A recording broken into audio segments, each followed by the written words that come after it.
بسم الله الرحمن الرحيم. السلام عليكم ورحمة الله وبركاته. الحمد لله رب العالمين، والصلاة والسلام على أشرف الأنبياء والمرسلين وعلى آله وأصحابه أجمعين. سبحانك لا علم لنا إلا ما علمتنا إنك أنت العليم الحكيم. رب اشرح لي صدري ويسر لي أمري واحلل عقدة من لساني يفقهوا قولي. اللهم اجعلنا من الذين يستمعون القول فيتبعون أحسنه. اللهم أرنا الحق حقا وارزقنا اتباعه، وأرنا الباطل باطلا وارزقنا اجتنابه. اللهم استر عوراتنا وآمن روعاتنا يا الله يا رب العالمين. إن أريد إلا الإصلاح ما استطعت، وما توفيقي إلا بالله، عليه توكلت وإليه أنيب، ولا حول ولا قوة إلا بالله العلي العظيم. Yang dihormati Tuan Imam, pengurusi dan juga ahli-ahli jawatan kuasa masjid, pengurusi MPKK, para ulama, para ustaz, para pendakwah, para pencipta ilmu, tidak lupa kepada sahabat saya lah yang merakamkan kuliah pada malam ini.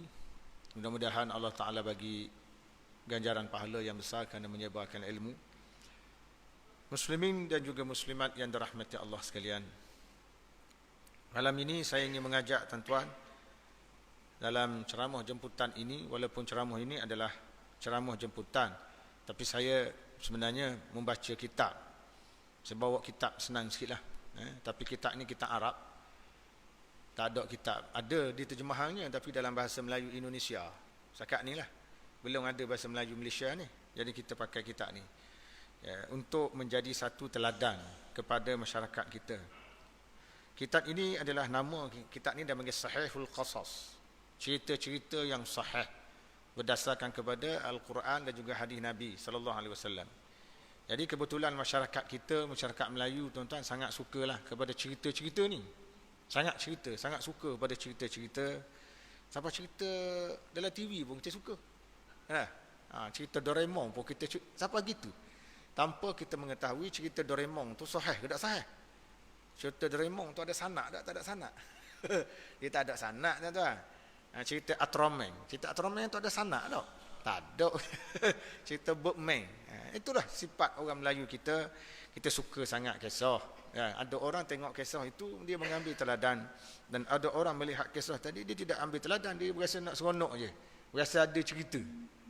Jadi tuan-tuan, kita cuba tengok cerita ataupun kisah yang cuba saya bawa pada malam ini, yang disebut di dalam hadis Nabi sallallahu alaihi wasallam. Hadis riwayat Tirmizi fi Sunani an Abi Hurairah qala Rasulullah sallallahu alaihi wasallam lamma khalaqa Allahu Adam masaha dhahrah fasaqata min dhahrihi kull nasamah huwa khaliquha min zurriyyatihi ila yaumil qiyamah wa ja'ala baina 'aynay kulli insanin minhum وضيضا من نور ثم عرضهم على آدم فقال أي رب من هؤلاء قال هؤلاء ذريتك فرأى رجلا منهم فعجبه وضيض ما بين عينيه فقال أي رب من هذا فقال أي رب من هذا فقال هذا رجل من آخر الأمم من ذريتك يقال له داود فقال ربي كم جعلت عمره قال 60 سنة قال أي رب زده من عمري 40 سنة فلما قضي عمر آدم جاءه ملك الموت فقال أولم يبقى من عمري 40 سنة قال أولم تعطها ابنك داود قال فجهدت ذريته ونسي آدم فنسيت ذريته وخطئ آدم فخطئت ذريته. قال أبو عيسى هذا حديث حسن صحيح. qad ruwiya min ghairi wajhin an Abi Hurairah 'anin Nabi sallallahu alaihi wasallam. Muslimin muslimat yang dirahmati Allah sekalian, maksud hadis ini Al-Imam At-Tirmizi meriwayatkan dalam sunannya daripada Abu Hurairah radhiyallahu anhu, katanya Rasulullah sallallahu alaihi wasallam bersabda, ketika mana Allah Taala menciptakan Adam alaihi salam, Allah Taala telah menyapu belakangnya. Allah Taala menyapu belakangnya. Lalu gugur daripada belakangnya setiap roh, setiap nyawa ataupun setiap roh yang Allah Taala akan menciptakannya daripada zuriat Nabi Adam alaihi salam sehingga ke hari kiamat. Kemudian Allah Taala menjadikan di antara mata, di antara dua mata setiap manusia itu satu sinaran daripada cahaya. Satu sinaran daripada cahaya. Kemudian Allah Taala membentangkan mereka semua kepada Adam alaihi salam. Faqal, maka ketika itu Nabi Adam berkata, wahai Tuhanku, siapa semua ini? Siapa semua ini? Allah Ta'ala berfirman kepadanya, semua ini adalah zuriat keturunanmu yang akan muncul nanti. Lalu Nabi Adam melihat salah seorang di antara mereka dan beliau merasa begitu takjub dengan sinaran cahaya yang ada di antara dua matanya. Tengah-tengah sinaran cahaya di antara dua mata. Lalu dia pun berkata, wahai Tuhanku, siapa ini? Cahaya yang bersinar kuat sangat ni, cahaya siapa? Lalu Allah Ta'ala berfirman, ini adalah cahaya daripada seorang laki-laki daripada umatmu yang kategori terakhir dari kalangan zuriat keturunanmu. Namanya ialah Daud. Nama dia Daud. Faqal, lalu Nabi Adam AS berkata, wahai Tuhanku, berapakah engkau jadikan umurnya? Engkau peruntukkan umurnya berapa lama? Lalu Allah Ta'ala berfirman, selama 60 tahun. Umur dia tak panjang, 60 tahun. Lalu Nabi Adam AS mengatakan, wahai Tuhanku, tambahkanlah umurnya, tambahkanlah kepadanya daripada umurku sebanyak 40 tahun. Faham? Artinya, Nabi Adam AS minta Allah Ta'ala tambahkan umur Nabi Daud yang kata asalnya 60 tahun tadi menjadi 100 tahun. Umur tadi diambil daripada umur Nabi Adam. Sebab nombor Nabi Adam adalah 1000 tahun. 1000 tahun. Apabila habis nombor Nabi Adam, apabila umur Nabi Adam habis cukup 1000 tahun, cukup 960 tahun, tiba-tiba datang malaikat maut. Lalu berkata, lalu bila Nabi Adam melihat malaikat maut datang menemuinya, Nabi Adam berkata, bukankah umurku masih ada lagi 40 tahun? Nabi Adam dah tak ingat dah. Dia dah bagi dah tadi. Lalu Allah Ta'ala berkata kepadanya, bukankah engkau telah memberikan umurmu yang 40 tahun itu kepada cucumu yang bernama Daud? Cucu bernama Daud ni. Kata beliau, apa ni? Kata perawi ni, fajahada Adam. Adam ni dia ingkar. Dia lupa, dia ingkar, jahadah mana ingkar. Maka oleh kerana Nabi Adam ingkar, maka zuriat keturunannya juga ingkar. Nabi Adam lupa, maka zuriat keturunannya juga lupa. Nabi Adam melakukan kesalahan, maka zuriat keturunannya juga melakukan kesalahan. Hadis ini adalah hadis hasan sahih dah. Dan diriwayat banyak lagi lah sanad-sanad hadis ini. Kita cuma mana ni kita sebut satu je sanad ni. Dia berbagai-bagai sanad ni. Tuan-tuan dan makcik sekalian, saya rasa tuan-tuan boleh faham apa dimaksudkan hadis ini. Iaitu apabila Allah Ta'ala menciptakan Nabi Adam AS dengan cara mengambil tanah dari pelbagai tempat di muka bumi ini. Lalu Allah Ta'ala menguli tanah tadi dengan tangannya. Kemudian seterusnya dibuat lembaga manusia. Setelah itu Nabi Adam dibiarkan selama 40 hari. Ada kata 40 bulan dibiarkan begitu. Dalam Ibn Katsir ada sebut satu persatu dia. Dalam kitab Mauqifil Anbiya oleh Syekh Abdul Fattah Al-Khalidi ada sebut satu persatu perkara ini. Kemudian Nabi Adam AS, tuan-tuan, bila berada dalam keadaan begitu, seterusnya Allah Ta'ala mencipta roh daripada sisinya. Allah Ta'ala membawa roh. Fanafakhna fihi min ruhina. Lalu kami tiupkan ke dalam badan Nabi Adam itu roh daripada sisi kami. Maknanya bukan maknanya roh di situ artinya roh tu sebahagian daripada Allah Ta'ala, lalu Allah Ta'ala bagi roh tu kepada Nabi Adam. Ini tak betul ni. Itu satu salah, satu kepahaman salah. Roh yang Allah Taala buat khusus, Allah Taala letak dalam tubuh Nabi Adam. Bukan roh tu daripada zat Allah Taala tu. Kalau zat Allah Taala bermakna Nabi Adam tu macam Tuhan juga. Ini satu kepahaman yang salah. Allah Taala buat roh yang khusus, Allah Taala masukkan roh tu ke dalam badan Nabi Adam. Dan sifat roh ni tuan-tuan, dia tidak mati. Sifat roh tu dia tidak mati. Macam roh kita lah. Badan kita mati, roh tak mati. Roh disimpan di dalam illiyin ataupun disimpan di sijjin. Jadi muslimin dan juga muslimat yang dirahmati Allah sekalian, lepas itu Allah, setelah Nabi Adam dimasukkan nyawa, tuan-tuan, dalam riwayat lain mengatakan setelah Nabi Adam dimasukkan nyawa, lalu nyawa tadi masuk dalam badan dia sampai engkat pinggang, sampai tahap pinggang, maka Nabi Adam mula bangun. Nabi Adam mula duduk. Masa tu nyawa belum lagi habis, Nabi Adam dah mula duduk. Jadi di situlah nampak ada usul, dia panggil tergesa-gesa kepada Nabi Adam AS. Maka tidak heranlah apabila zuriat keturunannya juga kelihatan tergesa-gesa. Dan bila roh tu dah dimasukkan sampai pada ujung kaki, Allah Ta'ala menyuruh Nabi Adam AS berjumpa dengan para malaikat dan menyampaikan salam kepada mereka. Jadi bila Nabi Adam jumpa para malaikat, Nabi Adam memberi salam, malaikat menjawab salam. Allah Ta'ala kata, inilah dia ucapan yang akan diucapkan olehmu, akan diucapkan oleh kamu di dunia nanti dan akan diucapkan oleh zuriat keturunanmu. Jadi tentang ucapan itu apa? Ucapan Assalamualaikum.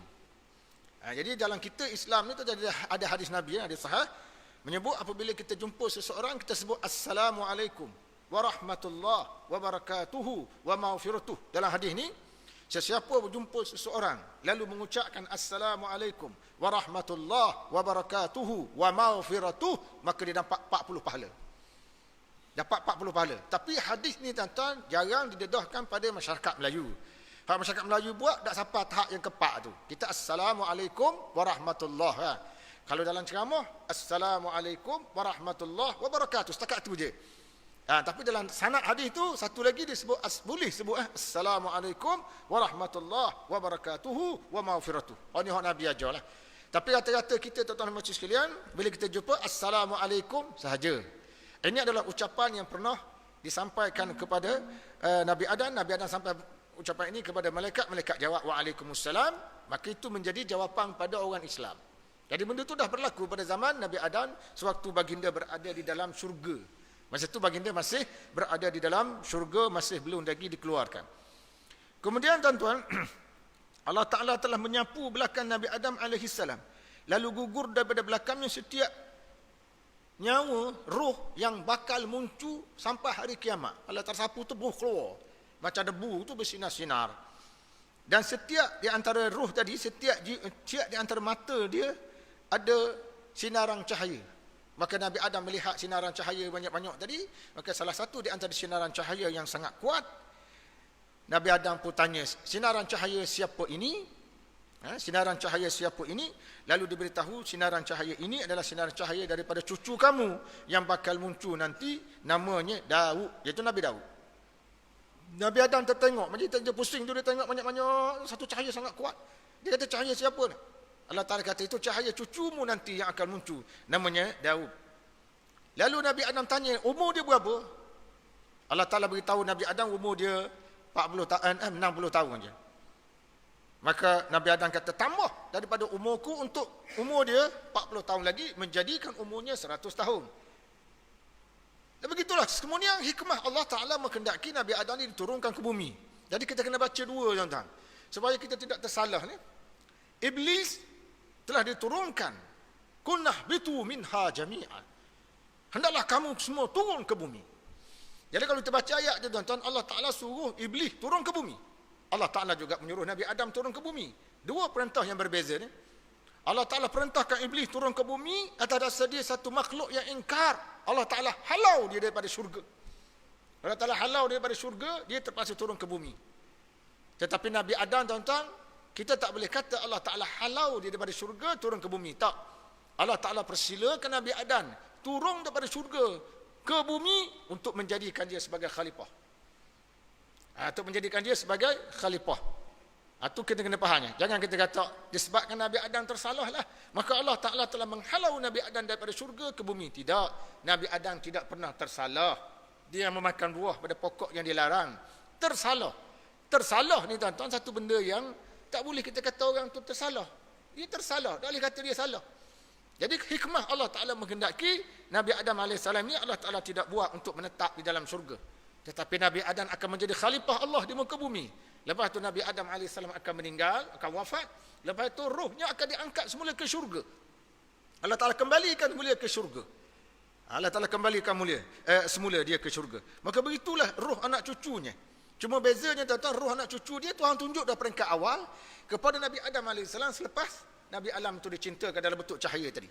Lepas Nabi Adam turun ke bumi, kemudian pada masa di syurga tadi Allah Ta'ala sudah menciptakan Hawa isteri dia, dua-dua diturunkan ke bumi, maka disitulah berlaku proses beranak pinak. Maka Nabi Adam mula mendapat anak, mula mendapat cucu, mula mendapat cicit. Dan kalau tuan-tuan baca dalam setengah tafsir, terutama tafsir Ibnu Katsir, dia kata anak cucu Nabi Adam sepanjang hidup dia mencecah kepada 80,000 orang. Faham tak? Seorang bapa, anak cucu ramai, 80,000 orang. Sehingga bahasa dia tu berbeza. Orang ni cakap lain, orang ni cakap lain. Nabi Adam jadi penterjemah pula. Kalau kita tengok di dalam kitab Syekh Abdul Fattah Al-Khalidi, dalam kitab dia panggil Qasasus As-Sabiqin, dalam kitab dia Qasasus As-Sabiqin. Jadi selepas kat 80,000 orang tu, kan kita tahu Nabi Adam ni tuan-tuan, dia beranak 40 je isteri dia. Beranak.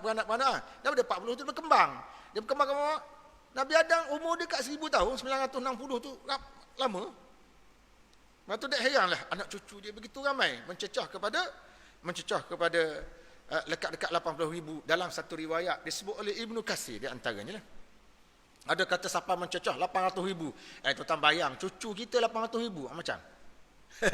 Kan? Cucu tuan-tuan 20 orang tak kenal dah. Cucu tuan-tuan 40 orang tak kenal dah. Cucu kita 100 lagi kita tak kenal kan? Cucu berpuluh ribu kenal dah. Tak kenal. Itu nak ceritanya hebatnya Nabi Adam AS. Hebat dah hebat. Dia masih hidup lagi. Anak cucu dia, cicit dia apa semua sekali tu sudah mencecah 80,000 berdasarkan riwayat Ibnu Katsir. Lepas tu baru dia meninggal. Baik. Itu kena cerita latar dia. Itu adalah latar dia tuan-tuan. Jadi pengajaran daripada kisah ini tuan-tuan dan puan sekalian. Apa dia pengajaran daripada kisah ini? Pertama sekali, ini hadis ini dipanggil hadis kisah. Kita belajar tentang kisah Nabi Adam AS. Hadis ini menceritakan yang pertama, Allah Ta'ala telah mencipta Nabi Adam dalam makhluk yang sempurna semenjak daripada awal penciptaannya.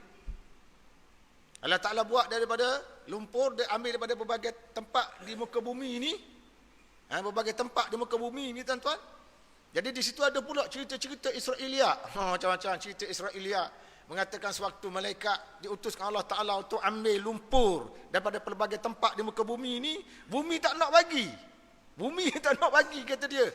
Akhirnya bumi kata kalau nak ambil boleh, tapi nanti bila orang tu mati, kembalikan semula ke bumi. Itu cerita, dia panggil cerita-cerita Israiliyat. Mana boleh bumi ingkar kepada perintah Tuhan. Dari segi nas dia bercanggah, dari segi sunnah dia bercanggah, dari segi akal dia bercanggah. Itu dia panggil cerita-cerita Israiliyat. Itu tak perlu kita hiraukan lah. Cuma nak cerita Allah Ta'ala telah mencipta Nabi Adam ni daripada awal dalam bentuk sempurna. La kama yaqulu ad-dhaluna minal bashar bi'annahu khuliqa naqisan. Kata pengarang ni. Tidak seperti mana dikatakan oleh setengah orang yang sesat. Siapa dia? Komunis. Orang-orang komunis mengatakan bahawa manusia diciptakan peringkat awalnya tidak dalam keadaan sempurna. Tuan-tuan bayang tak? Masa saya sekolah menengah dulu kan, cikgu ajar. Tuan-tuan ingat tahun 80-an, tahun 70-an kan cikgu ajar. Cikgu ajar apa? Teori Darwin. Manusia itu daripada beruk. Ingat tak? Masa saya sekolah menengah dulu, kalau tuan-tuan tak dan tak apa. Cikgu saya mengajar dulu, dia kata manusia ni menjalani proses evolusi. Dia panggil, proses evolusi. Perubahan secara perlahan. Mula-mula beruk, dia kata. Manusia ni beruk. Lepas tu berubah. Hak dari dia jalan bokok, tegak. Akhirnya korok manusia, tengkorak manusia ni berubah. Akhirnya jadi seperti manusia sekarang. Jadi asal-asal kata dia beruk. Apabila kita kata manusia tu tuan-tuan, mencipta oleh beruk, siapa yang kata manusia ni asal-asal daripada beruk? Yang kata beruk ni komunis. Dia komunis, Darwin ni komunis. Darwin juga Yahudi macam-macam dia buat teori. Dia kata manusia pada beruk. Maknanya kalau dia kata dia, Yahudi tu pernah jadi beruk. Zaman Nabi Musa AS tuan-tuan, Yahudi pernah jadi beruk. Kalau dia kata puak dia beruk, betul lah.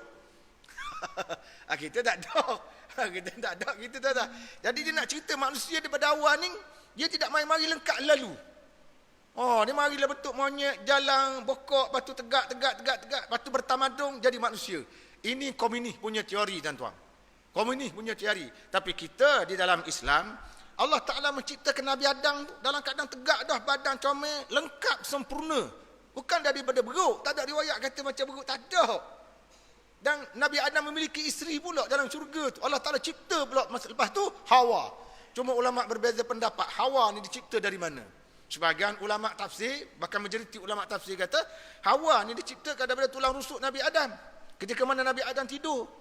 Nabi Adam terkejut tengok seorang perempuan duduk sebelah dia. Lepas tu tuan-tuan, ada riwayat pula sebahagian ulama' menyebut, Hawa itu tidak diciptakan daripada tulang rusuk Nabi Adam. Hawa itu diciptakan daripada jenis yang Allah Ta'ala ciptakan Adam. Disebut begitu. Itu dua kalau kita rojok dalam kitab-kitab tafsir lah. Ada berbeza pandangan ulama. Tapi yang jelas tuan-tuan berbeza dari sudut tu aja. Nabi Adam diciptakan di syurga lengkap sempurna. Diturunkan ke bumi lengkap dan sempurna. Tinggi dia 40 hasta tuan-tuan. 40 hasta tu bukan 40 hasta orang Melayu. 40 hasta tuan-tuan kat ni je. 40 hasta Arab. Orang Arab. Maknanya dekat pokok nyo tinggi dia. Tinggi Nabi Adam. Oh, maknanya moyang kita dulu tinggi. Tapi tuan-tuan ni buat apa jadi gendoh? Kebanyak minum air ke gua ni? Kekurang minum air. Ini bukan soal isu kurang minum air. Sebab dalam hadis Nabi sebut. Nabi Adam tu tingginya situ. Bukan 40, situ 60 hasta dia. Daripada 60 tu Nabi sebut dia berkurang. Sampai pada tahap ini dan kekal. Sebab tu bila saya pergi melawat Muzium Firaun di Mesir tuan-tuan, masa belajar dulu, kita nak tengok lah, sebab kita dah baca kisah Nabi Musa lah. Belawang ni Firaun, jadi kita pergi ke muzium dia nak tengok. Firaun ni besar mana? Orangnya besar mana? Bila saya pergi tuan-tuan tengok, Firaun tak besar mana? Ingatkan adalah sampai 60 kaki. Tak ya? Firaun tak sampai 60 kaki pun, macam biasa lah. Betul lah Nabi kata tu. Lepas tu bukan-bukan, lepas tu dia bertahap macam biasa. Jangan pula, kalau dia jadi kurang sama tuan-tuan, berat lah. Yang anak cucu tuan-tuan pesaning. Anak cucu senang je. Tak mungkin berlaku. Dia ada tahap berhenti dia. Dia bukan berhenti je. Jadi tuan-tuan majlis sekalian, maka dakwaan yang mengatakan bahawa Nabi Adam diciptakan daripada awal sebagai kurang, itu adalah tidak betul. Manusia ni tuan-tuan, ginilah kita. Ada pula orang kata, sebelum Nabi Adam AS diciptakan, sudah ada satu makhluk asing yang duduk di muka bumi ini. Makhluk asing apa? Makhluk alien ke? Makhluk manusia tidak ada Nabi Adam ya. Yang pertama tuan-tuan.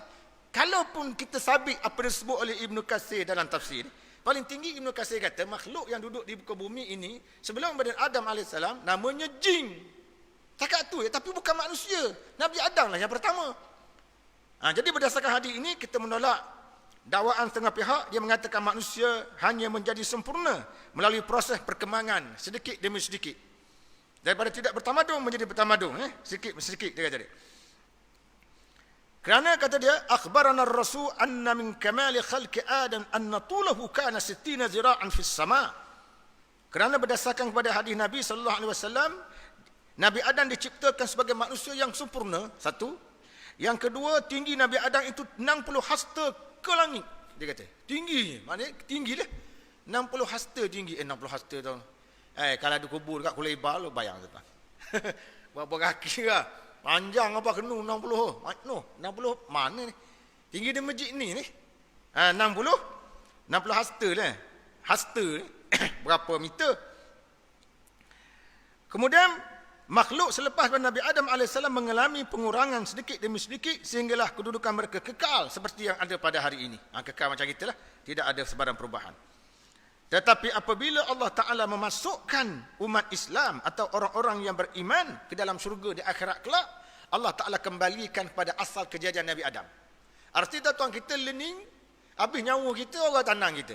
Orang kebumikan kita, duduk dalam alam barzakh. Tetapi bila dibangkitkan pada hari kiamat, Allah Ta'ala pulihkan kejadian asal seperti Nabi Adam. Kita akan jadi besar. Kita akan jadi besar semula tuan-tuan, 60 hasta semula, tinggi macam Nabi Adam AS. Akan jadi besar mula. Ini kita kecil. Di sana di pada mahsyar tu akan jadi besar. Sebab tu manusia digambarkan pada hari itu mereka berpeluh. Berpeluh tu boleh tenggelam dalam peluh. Sebab orang besar, bukan orang kecil. Dan dia melibatkan tempoh masa yang lama perpeluhan itu. Kerana matahari yang satu batu daripada kepala menurut riwayat Muslim, mailin wahid kata dia. Satu batu daripada kepala, tuan-tuan. Sekarang ni juta batu, kita dah berpeluh sakan dah. Kalau satu batu, kalau 1 kilometer berapa, tuan-tuan bayang? Satu batu 1.6 kilometer lah. Kalau satu, lagu mana? Dia punya kepanasan. Tak gelegak otak kita. Tak percaya tak? Cuba kita bayang. Imam Bukhari dan Muslim riwayatkan dalam sahih, anna Rasulullah sallallahu alaihi wasallam qala, khalaqallahu Adam wa tuluhu 60 zira'an, thumma qala, izhab fasallim ala ulaika minal malaika, fastami' ma yuhiyyunak فإنها تحيتك وتحية ذريتك فقال السلام عليكم فقالوا السلام عليك ورحمة الله فزادوه ورحمة الله فكل من يدخل الجنة على سورة آدم فلم يأذل الخلق ينقص حتى الآن.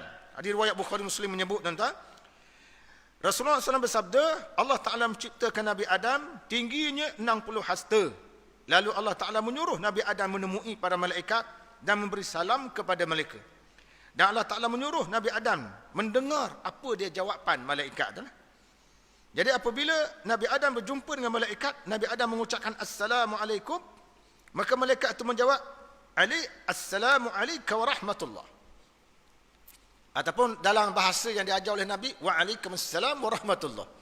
Malaikat kata Assalamualaikum warahmatullahi. Malaikat tambah satu je.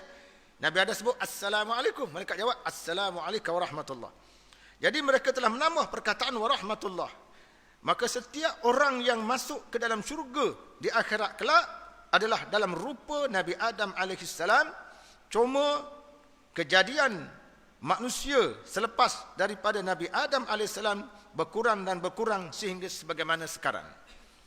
Itu berdasarkan hadis ini. Itu dalil menunjukkan bahawa kita berkurang. Lepas tu bertahan seperti mana sekarang. Bukan mana tu berkurang tu orang jadi kecil besar ni, susah lah nak masuk sekolah.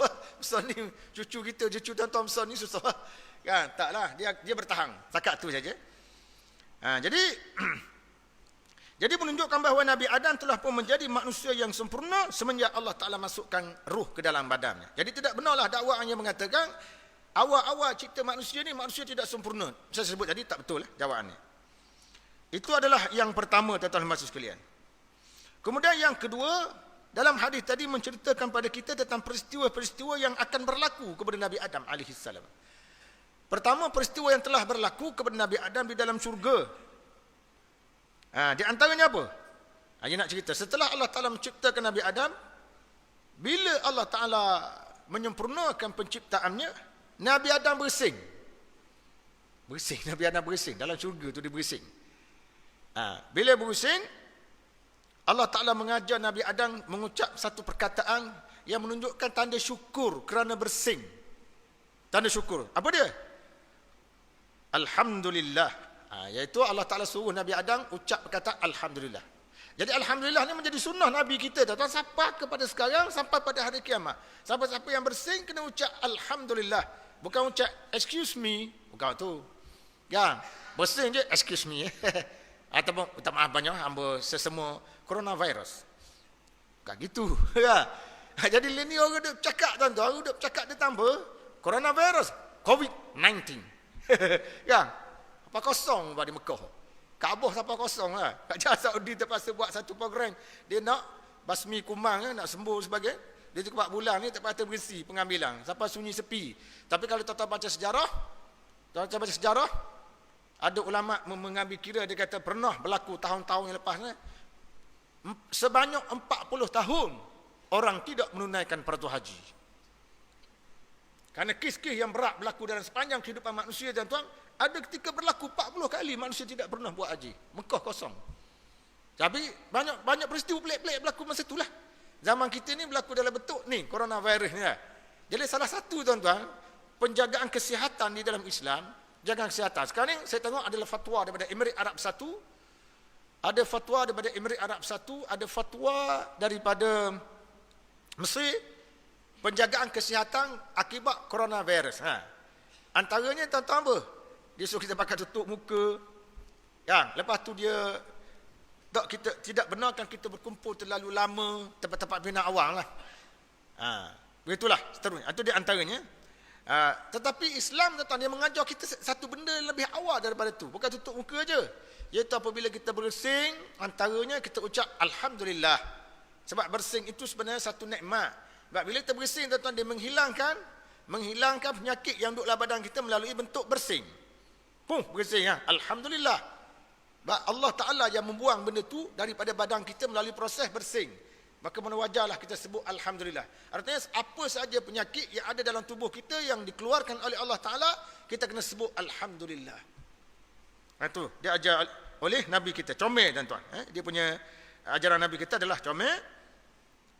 Kemudian, sesiapa yang mendengar, hendaklah mengucapkan Yarhamkallah ataupun Rahimakallah. Dia kata Alhamdulillah. Ini benda biasa kita baca lah. Orang kata bersing, Alhamdulillah. Kita sebelah tu, Yarhamkallah. Lepas tu dia dianjurkan menjawab, Yahdina wa yahdikumullah. Atau anjaran lah. Kalau tidak jawab pun tak apa. Ini dalam keadaan normal. Tapi kalau tuan-tuan tengah semayang, sahabat kita bersing, jangan jawab. Jeng semayang. Kan? Kawan kita sebelah tu dia bersing. Dia bersing. Alhamdulillah, dia kata. Kita sebelah, Yarhamkallah. Sudah. Punah ganah semayang kita. Punah ganah. Kita kata dalam keadaan normal, dalam semayang tak boleh buat gitu. Walaupun dia dianjurkan. Tak boleh. Bagi orang yang bersing di dalam semayang, kalau dia tengah duduk baca, tuan-tuan. Dia dah baca. Alhamdulillah, Ar-Rahman, Ar-Rahim. Dia bersing. Bagaimana bacaannya? Dia kena mula daripada awal, dia tak boleh sambung. Kalau dia sambung, terputus. Bacaan dia kena tidak sah. Kalau tak baca dalam kitab-kitab tajwid, baca dalam kitab-kitab fiqh, sebahagian ulama kata tak sah. Dia kena start semula lah kalau dia bersing tu. Kalau dia bersing setakat ihdinas siratal mustaqim, start Alhamdulillahirabbil alamin, bismillahirrahmanirrahim semula. Kalau dia bersing ketika dia sedang membaca ayat dia, kembali semula. Kemudian seterusnya, ini adabnya, comel dia punya dalam kisah ini. Kemudian yang ketiga, doa yang dibaca oleh orang yang bersing dan doa yang dibaca oleh orang dengar orang bersing. Maknanya orang bersing itu dia baca Alhamdulillah. Dan kita dengar pun kita sebut Yarhamkallah ataupun Rahimakallah. Kita kata kita. Ini sebenarnya, tuan-tuan, termasuk dalam syariat daripada Allah Ta'ala. Semua syariat Nabi-Nabi, ini bentuk dia.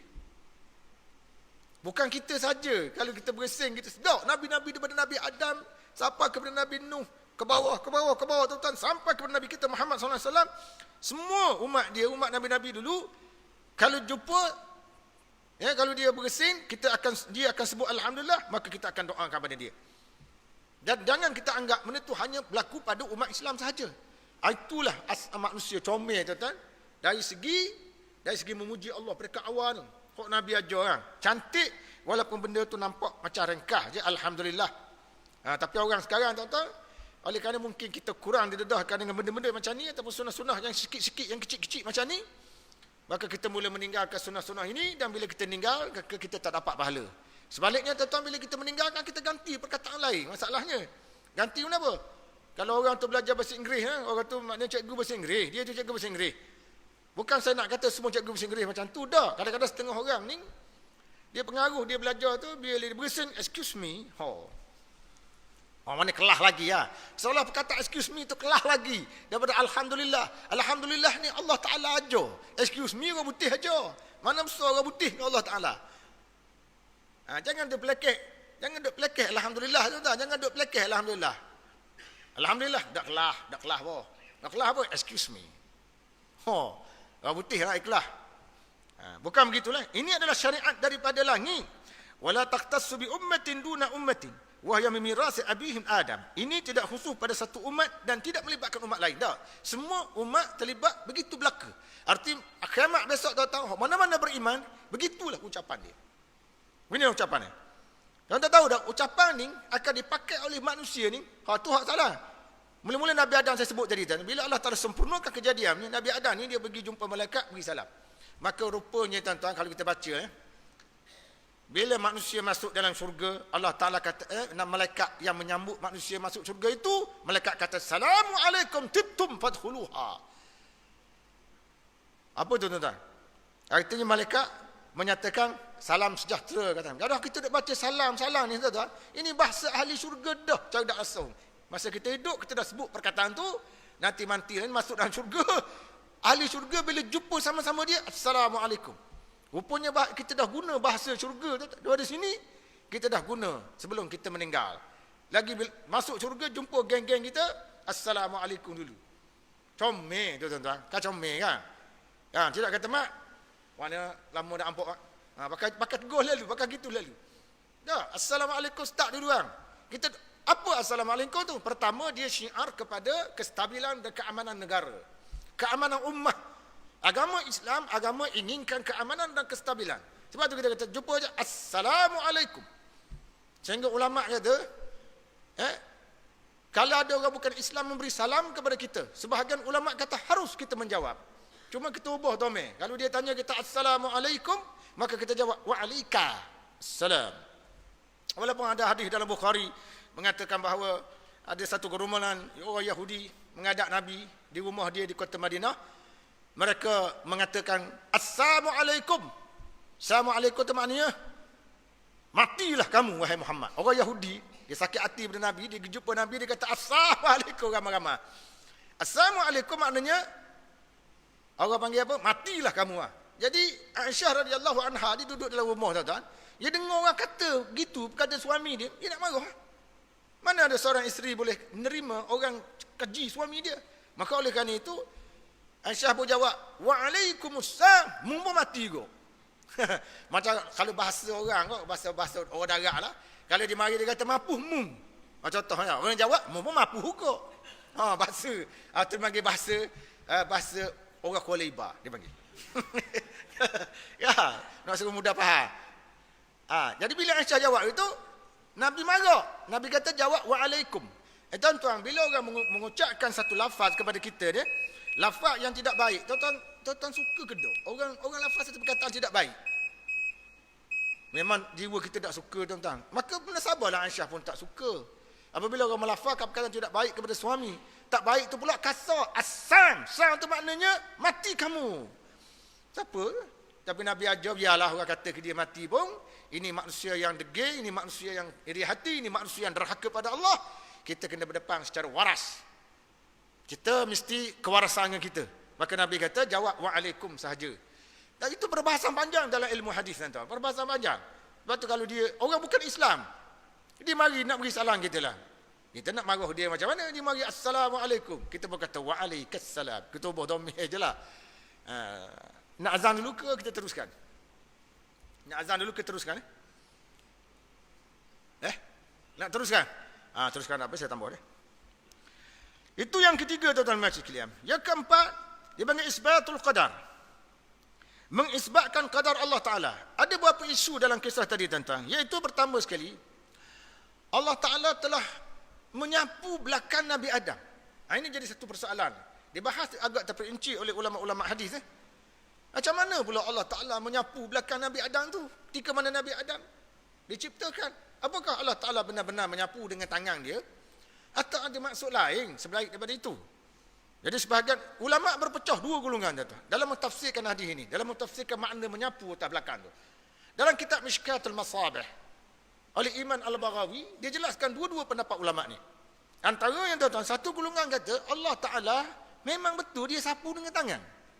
Dan bila sapu dengan tangan, keluar daripada belakang Nabi Adam tu cahaya-cahaya abu-abu bersinar kuat. Betul-betul disapu dengan tangan. Satu golongan.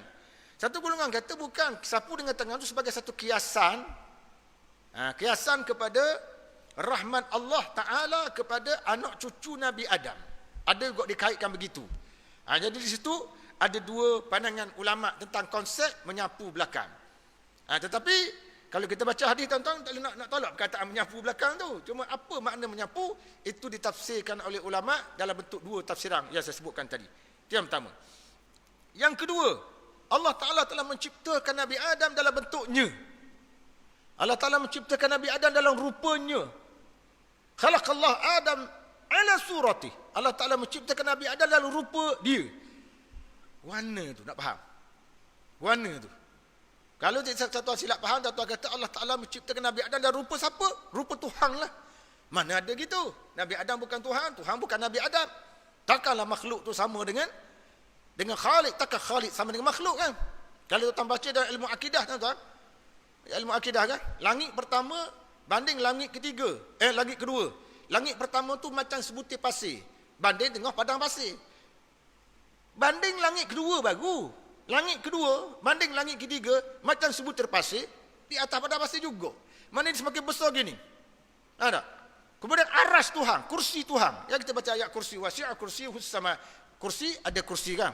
Ada aras. Kursi dengan arah tu, kursi di bawah. Arah tinggi lagi.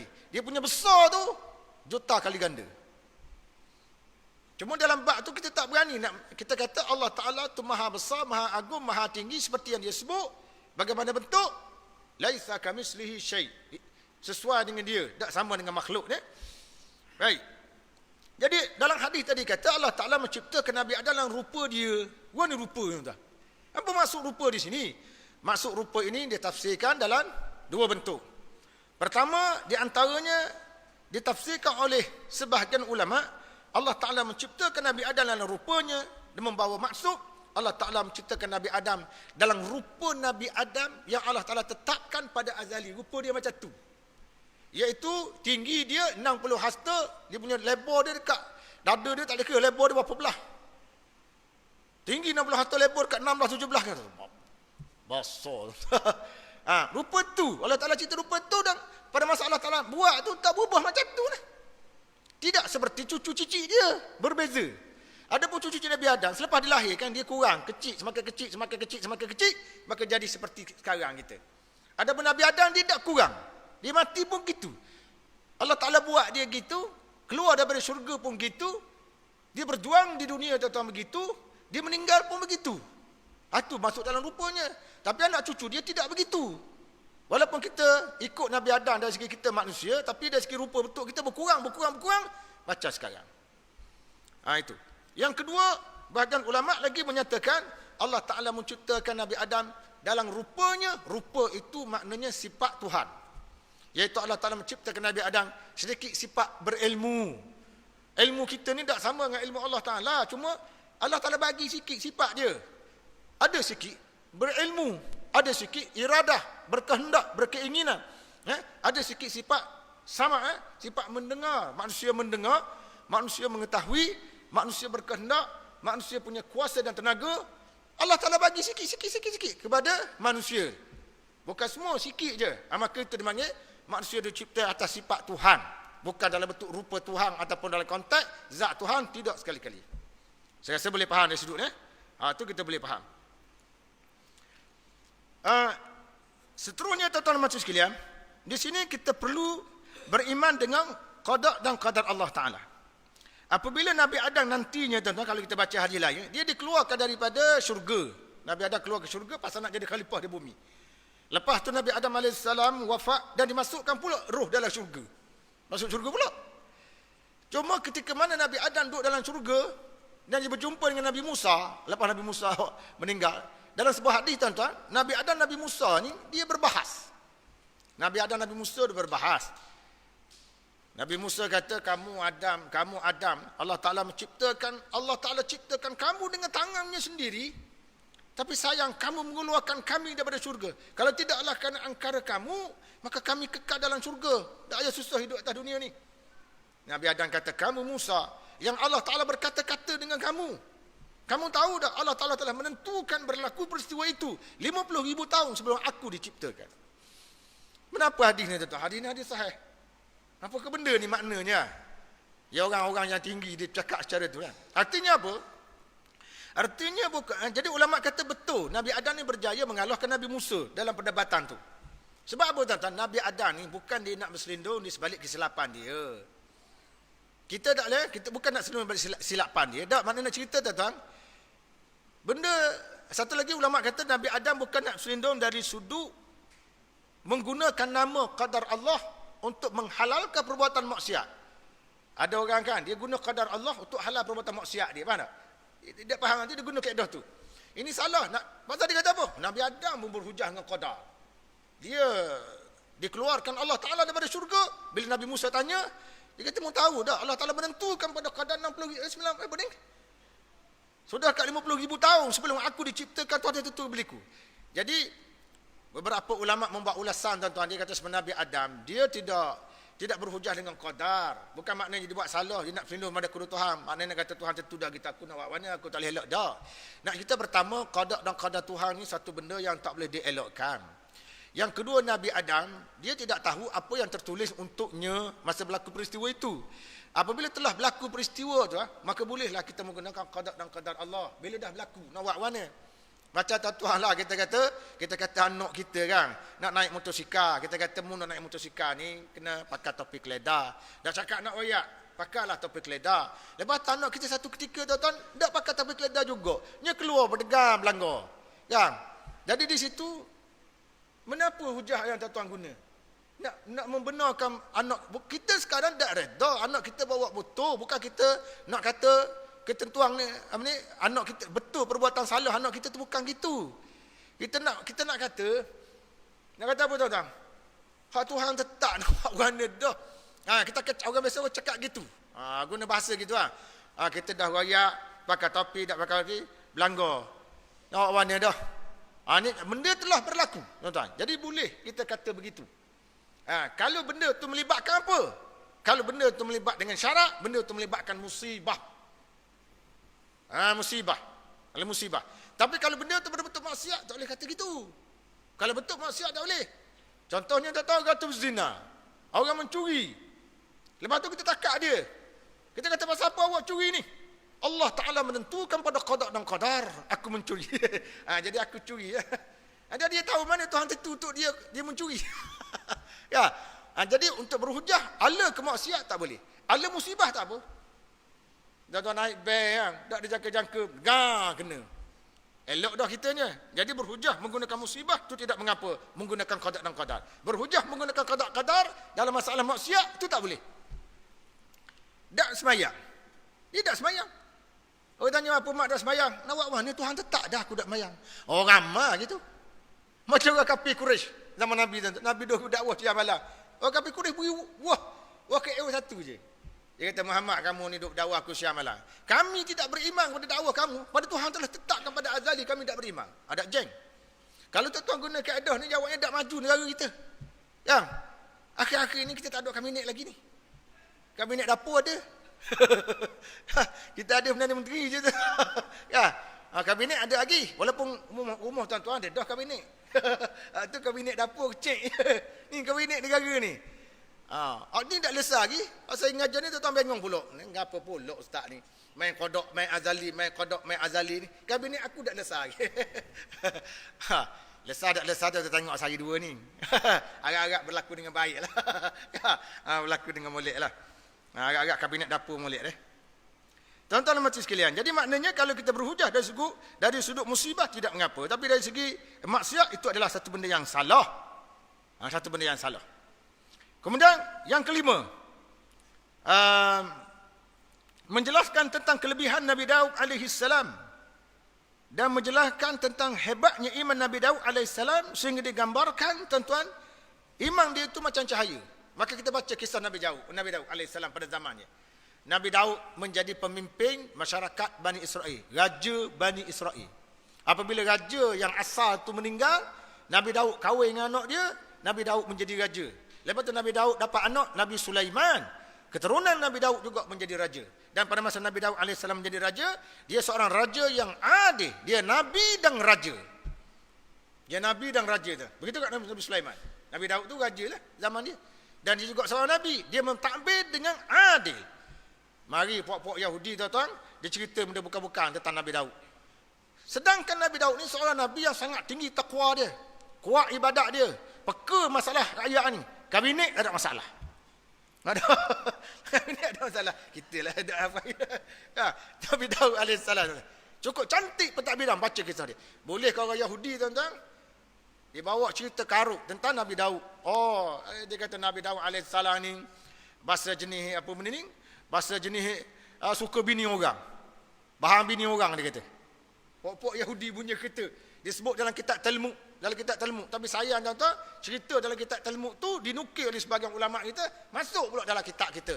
Sebenarnya cerita termasuk dalam Israiliyat. Cerita apa? Nabi Daud satu ketika tuan-tuan dia beribadah, mari burung seekor. Burung tu terbang, dia tengok burung tu, dia tertarik perhatian, dia kejar burung tu, sampailah masuk dalam sebuah taman, dan dia tengok seorang perempuan sedang mandi. Dia tidak pernah tengok perempuan secantik itu dengan rambut ikan mayang, dengan hidung mancung, dengan kulit yang begitu halus. Dia tengok, terkejut tengok wanita. Dia kata, ada juga wanita jenis ni. Comel sangat. Dia bertanya, tentera dia lah, siapa wanita ni? Dia beritahu kepadanya wanita itu adalah isteri kepada panglima dia, salah seorang panglima orang harapan, nama dia Uria. Jadi diceritakan Nabi Daud pun pisah ni, dia buat usaha nak ambil bini kawan tu. Dia arahkan panglima Uria ni berperang di barisan pertama medan perang. Jadi Uria ni dia tak tahu dah raja arah dia pergi ya. Dia berperang, bertempur mati-matian di medan perang. Zaman tu tuan-tuan, mana-mana panglima tentera dia hantar medan, dia panggil barisan utama, jawabnya tak balik, mati. Tak balik terus. Jadi katanya Nabi Daud hantar panglima dia berperang, maka matilah Uria tuan-tuan. Lepas tu Nabi Daud berkahwin dengan isteri Uria. Tak berhenti setakat tu cerita tu. Tu cerita Israeliat nak menjatuhkan martabat Nabi Daud. Nabi Daud tuan-tuan, isteri dia 100 orang dah. Tak cukup lagi ke mana? Pelik semua. Orang Yahudi cerita pelik-pelik. Lepas tu pula dia cerita, ada pula hak karuknya cerita, bila masuk alam barzakh, Nabi Daud dah meninggal, wafat, Uria ni. Lepas tu Nabi Daud minta maaf lah Uria tu pasal ambil bini dia. Ada pula cerita gitu. Dia nak memburukkan cerita-cerita daripada Yahudi dengan tujuan untuk memburukkan Nabi Daud. Tak tu tuan-tuan, benda macam tu. Nabi Daud tak buat macam tu. Jadi munasabahlah mengikut sejarah perjuangan Nabi Daud yang begitu murni, maka cahaya dilihat oleh Nabi Adam sebagai sangat hebat. Umur 60 tahun Nabi Adam, tambah umur dia tu 40 tahun. Yang seterusnya tuan-tuan, panjang umur pendek umur. Tadi kita kata Nabi Adam kan 1000 tahun, dibagi 40 tahun kepada Nabi Daud, jadi asal 60 tahun, jadi 100 tahun. Konsep satu benda, pendek umur, panjang umur. Lagu mana tuan-tuan? Kan dalam filem, tuan-tuan tengok dalam filem Piramli, dalam filem apa boleh? Filem apa? Dalam gua. Filem Pok Belalang lah. Dia kata ke tuanku, Piramli tu kata tuanku, siapa tak nampak dalam air ni, pendek umur. Tuanku kata nampak. Dia tipu di Piramli. Tak nampak dalam air ni, pendek umur. Ataupun dia kata kalau tak nampak, itu adalah anak luar nikah. Takut tuanku. Ngeraja dia tipu. Orang Melayu dulu lah. Besarnya pawang tu, power Tok Bomo zaman dulu. Kalau Tok Bomo kata tak nampak, ngejar raja-raja jeng. Kalau raja tak nampak, raja pun dah ada iktiraf sebagai anak halal, anak haram kata dia. Ditipu oleh Piramli. Piramli nak perli masyarakat Melayu tu melalui filem Pok Belalang tu. Tuan-tuan tengok Pok Belalang sekadar nak suka je lah. Piramli dia buat sesuatu, dia berdakwah menggunakan filem. Bila dia mati lama baru orang melihat dari sudut tu. Jadi tuan-tuan majlis Islam, jadi pendek umur panjang umur ada dua konsep. Satu, sebarang umur yang Allah Ta'ala tetapkan untuk kita, dia tidak akan berubah sampai bila-bila. Tak berubah, gitu-gitulah. Dan macam mana dikatakan sebagai pendek, dan macam mana dikatakan panjang? Yang panjang apabila nama, walaupun umur kita tak berubah, katakan umur tu 40 lah, tetapi Allah Ta'ala berkatkan umur tu. Jadi macam panjang. Macam panjang lah. Cuba kalau tuan-tuan duduk, contoh tuan-tuan baca Quran. Tuan-tuan baca Quran. Tuan-tuan baca Quran tu 4 jam tuan-tuan baca Quran dah. Lama tuan-tuan baca. Tapi tuan-tuan yang sedang baca tu rasa baru 2 minit. Tapi bining tunggu rumah tu. Bining tunggu rumah. Nak ni lambat sungguh. Aku rasa 4 jam lah. Bila kita balik, bining kata warna lama kan? Lama warna baru 2 minit. Faham tak? Apabila kita seronok baca kitab Allah, tuan-tuan, kita baca dengan makhraj huruf betul, baca dengan dengung, baca. Sebenarnya kita baca sudah 4 jam. 4 jam kita baca. Menurut bini kita. Menurut kita baru 2 minit. Itu dikatakan berkat baca tu. Secara tak sedar. Sebab pengalaman saya, bila pergi ke Mekah, saya tolak. Saya pakai wheelchair. Masa nak tawaf bawah tak boleh, dia tak benar. Tawaf di tingkat 2 tu. Jadi tingkat 2 tuan-tuan, nak habis bersungai tu berapa lama. Saya bawa tolak. Allah, saya kata Allah. Wah ni nak bawa mak kita tolak wheelchair. Lama masa ni. Jadi sebelum saya nak tu, saya kata Allah Tuanku, apa-apa hal mintalah dimudahkan saya sa'i ni. Saya tawaf ni, minta mudahkan tawaf dan sa'i lepas ni. Saya pun start saya ni. Start sawah tuan-tuan. Bila start sawah tuan-tuan, sawah. Berasa sekejap. Kita berasa sekejap. Dah. Tapi pada saya berasa 20 minit. Tapi orang hak tengok tu duk cengok tengok 2 jam. Orang hak tengok tu dia kata 2 minit benda 2 jam. Itulah pada kita tuan-tuan. Itu yang dia katakan sebagai umur jadi panjang bukan bermakna benda tu akan berubah, tidak, tapi hidup penuh keberkatan. Tuan-tuan tengok Imam Nawawi. Imam Nawawi umur dia setakat 45 tahun. Tapi dia mengarang kitab tuan-tuan macam dia ada komputer depan zaman tu. Krek garang kitab. Berapa ratus jilid kitab jadi karang. Macam komputer duduk depan. Kita ni ada komputer ngarang, tak ngarang tabuk. Orang duk main game, main game.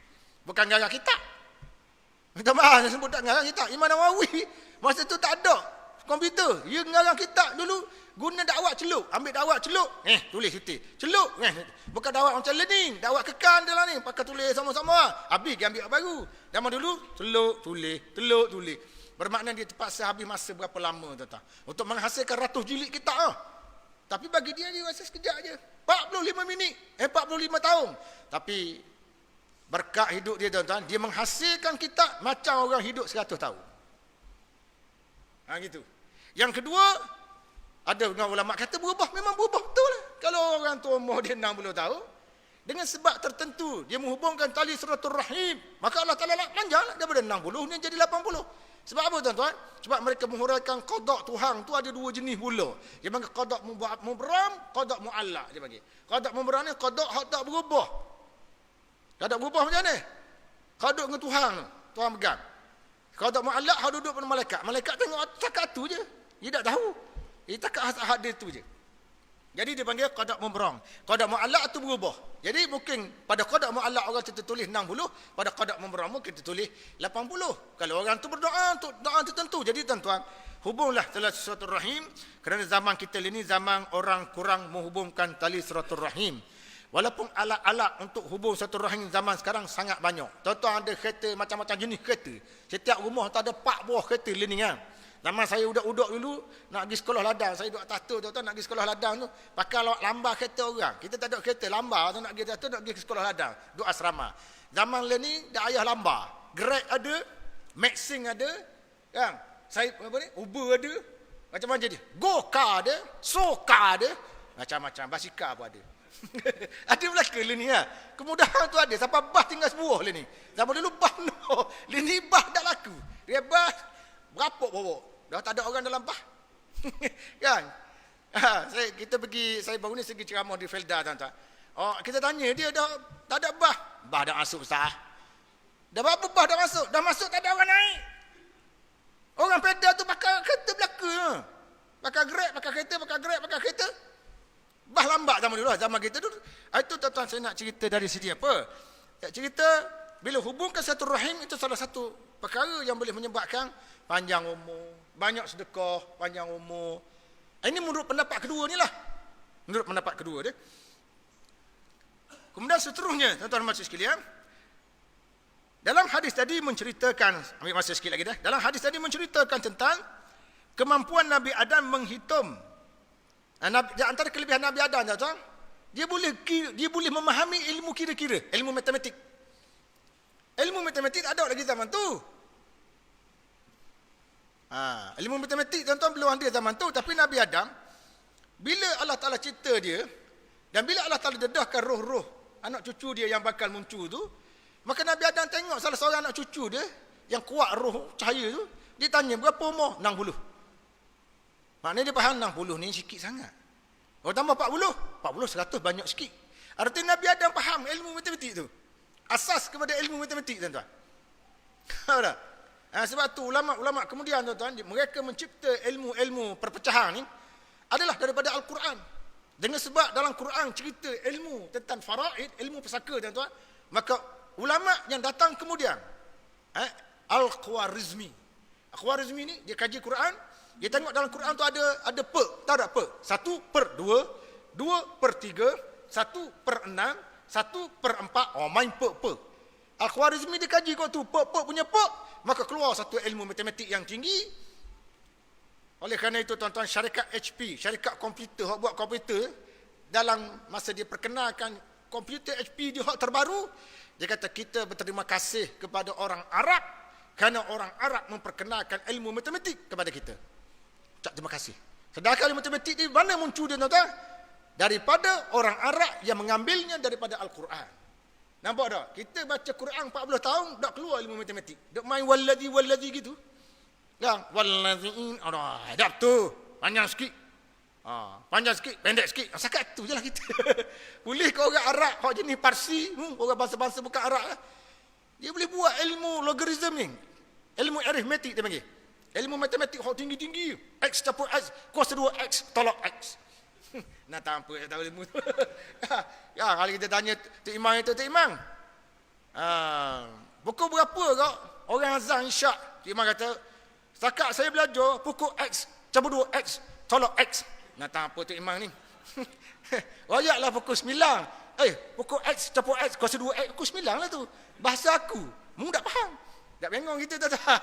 Tak boleh main Tok Imam, nak pecah lalu. Ya, nak kabinet tak ada ni.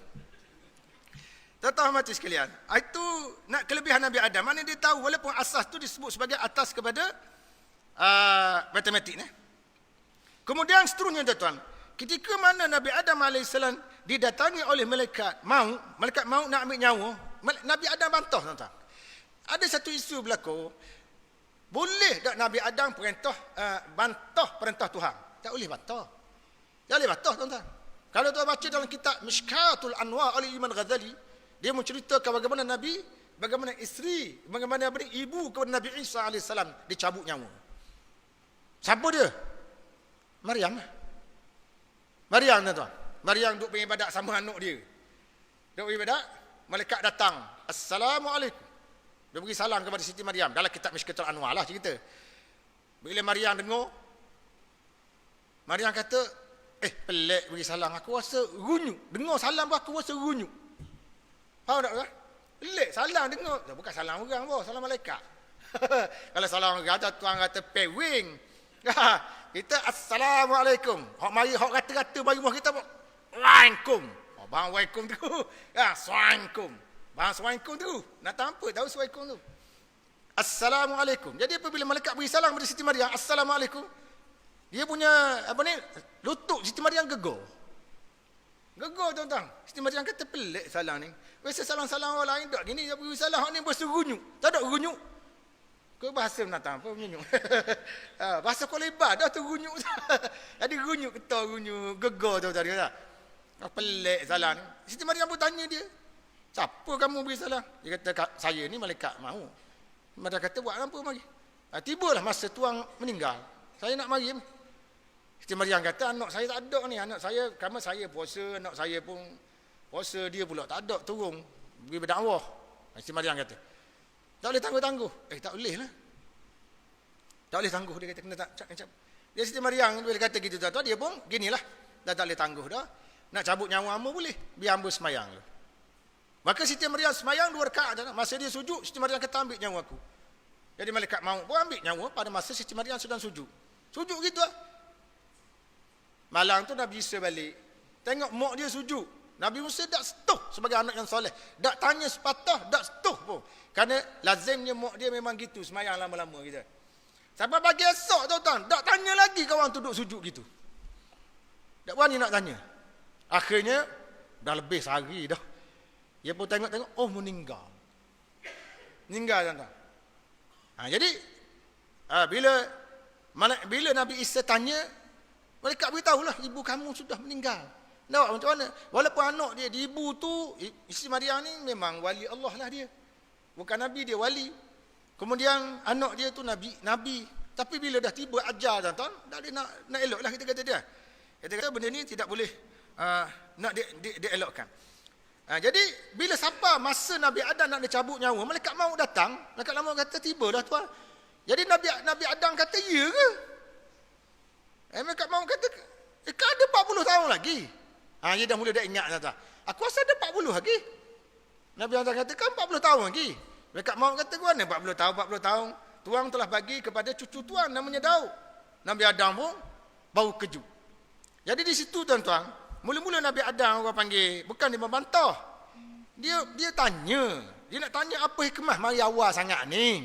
Hak dia tahu ada 40 lagi, tiba-tiba mari awal. Jadi dia tanya pasal apa mari awal, aku rasa lama lagi masa. Kan?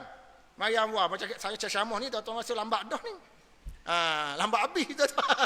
Bukan cepat habis, berasa lambat habis lah. Hak ni dia mari awal. Bila dia mari awal, jadi Nabi Adam tertanya, aku rasa ada 40 tahun lagi.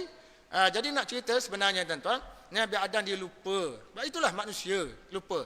Dan apabila dia beritahu kepada baginda akur. Maka Nabi Adam wafat. Masa dia sakit lah tuan, nak mati tu, masa dia sakit, Nabi Adam beritahu kepada anak cucu dia rasa nak makan buah anggur. Sebab masa duduk dalam syurga dulu, dia tengok ada buah anggur. Masa dia nak cabut nyawa tuan-tuan, dia keadaan sakaratul maut, dia beritahu anak-anak dia turun cari buah anggur. Ayah rasa nak makan. Anak dia pun bertebaran, dia utama ke bumi, cari anggur. Cari. Dan ada antara anak-anak dia yang berjalan, tuan-tuan berjumpa dengan malaikat maut. Malaikat maut bawa. Dengan geruk-geruk dia bawa cangkul, bawa kapur, dia bawa air, dia bawa belaka. Untuk urusan pengkebumian. Jadi, bila jumpa dengan malaikat tadi, malaikat tanya dia, kamu nak gimana? Dia kata, ayah kami nak makan anggur. Kami nak cari anggur. Malaikat kata, tak payah. Ayah kamu sudah meninggal. Rohnya sudah kembali ke dalam syurga. Dia sudah menikmati apa dia nak. Anak-anak dia pun balik. Jadi balik tuan-tuan malaikat. Jadi masa-masa tu, masa-masa tak reti. Cara pengkebumian dia tak berreti. Jadi di situ ada cerita dhaif kata Nabi Khidir menjelma. Lah, Nabi Khidir tak muncul lagi. Boleh pula Nabi Khidir datang menguruskan jenazah Nabi Adam, ngaruk cerita. Nabi Khidir tu zaman Nabi Musa. Dia tu tak dilahirkan. Tiba-tiba datang menguruskan jenazah Nabi Adam. Mengong kita dengar cerita tu. Ada menyebutnya malaikat yang datang menguruskan jenazah baginda. Dan itu menjadi satu syariat. Manusia ni kalau mati, buat macam ni. Kena buku, kena masuk lubang, kena tu dan sebagainya. Bukan biar gitu je tuan-tuan. Kalau tuan-tuan ingat, saya ingat 10 tahun dulu, ada satu kisah berlaku di Kuwait. Kisah seorang perempuan. Masa itu saya baca artikel Arab. Di Kuwait, seorang ibu yang ditinggalkan oleh anak-anak dia. Ibu tu sakit. Anak-anak tak cara tuan-tuan. Anak-anak tak cara. Maka ibu tu meninggal. Meninggal dunia dengan atas katil gitulah. Dengan pakaian dia.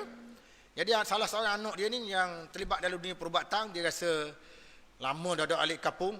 Zaman tu kan zaman tak ada handset zaman tu. Payah. Ya, jadi bila dia balik tuan-tuan.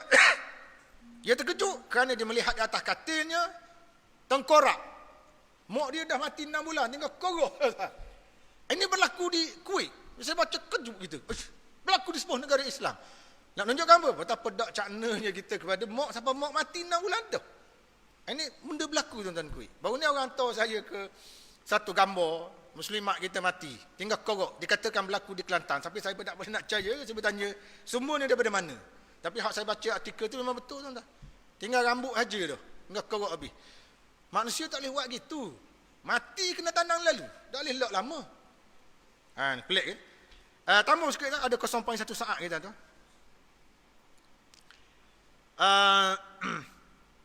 Di antara sifat Nabi Adam yang disebut dalam kisah di atas, baginda ingkar dan lupa. Maka tidak heranlah apabila anak cucunya juga ingkar dan juga lupa. Kalau kita tak tahu tuan-tuan, kita ingkar. Tuan-tuan ingkar tak? Ingkar. Contoh, orang beritahu tuan-tuan, KTCC buka dah. Oh, tidak. Betul ke? Tu bak KTCC baru. Ada. Malaikat tu tuan pergi cokoh duk KTCC. Buka sungguh. Buka sungguh. Lagi tuan-tuan nak tengok sedia orang kata KTCC buka dah. Tak buka lagi. Mendengar bila? Kita mudah ingkar benda yang kita tidak tahu. Bagi gitu. Kemudian seterusnya, akhir sekali tuan-tuan, menjadi kewajipan kepada seseorang isteri, menjadi kewajipan kepada seseorang isteri agar tidak lari daripada landasan perjuangan suaminya. Kerana apa tuan-tuan? Contohnya, kalau kita baca kisah Nabi Adam, dia kata, Nabi Adam AS memakan buah daripada pokok yang dilarang, bimishwati Hawa. Dia kata, Nabi Adam makan buah daripada pokok dilarang tu sebab dia berbincang dengan Hawa. Nabi Adam dia cerdik. Sebelum dia nak makan tu, dia bincang dengan isteri dia. Pokok ni ke Tuhan larang? Dia bincang dulu tuan-tuan. Bukan dia bagi pakar iblis mari jelma, makan tak. Balik bincang, mikir lama, tu ke ni. Jadi Nabi Adam dia mentakwil. Orang panggil takwil macam mana? Dia sudut apa? Dia kata jangan makan pokok ning. Ya, jadi Nabi Adam kata jenis tu kalau duduk tempat lain tak apa. Dia duduk tempat situ tak boleh. Kalau dia duduk tempat lain kita makan walaupun jenis sama tak apa. Dia ingat gitu. Jadi dia makan tempat lain tapi jenis sama. Rupanya jenis tu tak boleh makan. Jadi Nabi Adam ingat apa je asalkan tempat lain. Dia duduk cakap. Lepas tu Iblis pula menjelma Nabi Adam. Iblis kata hal adulluka ala syajaratul khuldi wa mulkin la yabla. Iblis tipu Nabi Adam. Iblis kata, sukakah Tuan saya tunjukkan kepada Tuan, kalau tuan makan buah ni Tuan akan jadi kekal abadi. Tuan akan jadi kekal abadi. Jadi siapa yang tak nak kalau tuan cerita macam tuan-tuan dia malam ni Saya buat satu saya buat contohnya tuan-tuan, air pelang je, jeruk pelang ke, siapa kata? Jeruk pelang ni saya jual RM5. Saya siapa beli jeruk pelang ni 60 tahun boleh hidup. Lagu mana tuan-tuan? Lepas saya ceramah habis jeruk pelang tu. Ada. Etang kata gitu. Siapa makan buah ni kekal abadi. Atas dasar itulah maka Nabi Adam makan dalam keadaan terlupa ke panggil. Maka itu tidak dianggap sebagai satu maksiat. Tapi ada juga tuan-tuan orang Yahudi. Bapak Yahudi kata apa? Dia kata Allah Ta'ala ni dia cemburu. Yahudi kerja. Allah Ta'ala cemburu. Dia kata Nabi Adam makan buah tu. Apabila Nabi Adam makan buah tu, Nabi Adam akan jadi kekal. Bila Nabi Adam kekal, martabat Nabi Adam jadi tinggi. Macam martabat Tuhan, kekal juga. Tuhan kata tak boleh jadi ni. Kita buat dia je naik kepala. Dia nak kekal macam kita. Tak boleh. Jadi Allah kata-kata, aku turunkan kamu daripada syurga ke bumi. Biar rasa lagi kata dia. Ni Yahudi punya tafsir. Ngaruk tuan-tuan tafsir Yahudi. Macam-macam bawa dia. Tentang kisah Nabi-Nabi je. Jadi, dengan itu selesailah kisah-kisah yang pertama pada malam ini tuan-tuan, iaitu kisah Nabi Adam alaihissalam, penciptaannya, apa yang berlaku pada beliau di dalam syurga dan beberapa pengajaran lain. Ada lagi lah seterusnya tuan, antaranya kisah perdebatan yang berlaku di antara Nabi Allah Adam alaihissalam dengan Nabi Musa. Kisah kematian Nabi Adam alaihissalam. InsyaAllah lah kalau tulang umur panjang 20 tahun akan datang, kita datang lagi lah. Mari kita syarah nombor 2 pula. 40 tahun kita mari pula. Sekadar itu saja. Wallahu a'lam. Wassalamualaikum warahmatullahi wabarakatuh.